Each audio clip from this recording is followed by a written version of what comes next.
এখন বাসে রাত্রি 12টা। এই মুহূর্তে আমি আছি দুবাইয়ের নাইট টু নাইট শপিং মলে। বোঝা যাচ্ছে না যে রাত 12টা বাজছে না দিন 12টা, কিছুতে বোঝা যাচ্ছে না। এখানে টাইমের ভ্যালু খুব। ইন্ডিয়ান টাইম যদি হিসাব করা যায় তাহলে এই মুহূর্তে আপাতত 1:30টা বেজে গেছে। অবশ্য যাই হোক, ভালোই লাগছে কাজ করতে। আপাতত আছি হচ্ছে শপিং মল।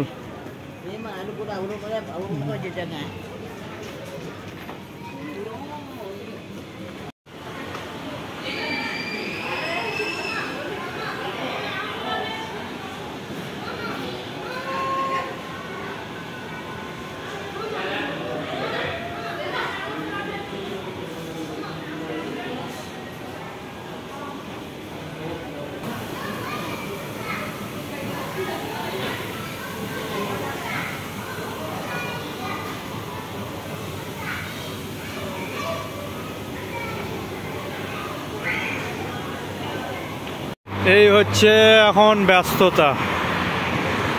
ইন্ডিয়ান টাইম 1:30টা পার হয়ে গেল আর এখানে রাত্রি 12টা। এই হচ্ছে সেই night to night shopping mall, যেটা ভিডিওটা আপাতত কিছুটা দেখাতে পেরেছি, কারণ পুরোটা দেখাতে পারলাম না সিকিউরিটির জন্য। প্রবলেম ক্রিয়েট হবে বলে, যেহেতু কাজ ডিউটি শেষ কিনা সেই জন্য। যাই হোক, কিছু বোঝা যাচ্ছে না কী বা দিন কী বা রাত। দিন রাত 24 ঘন্টার সমান এইভাবে চলে।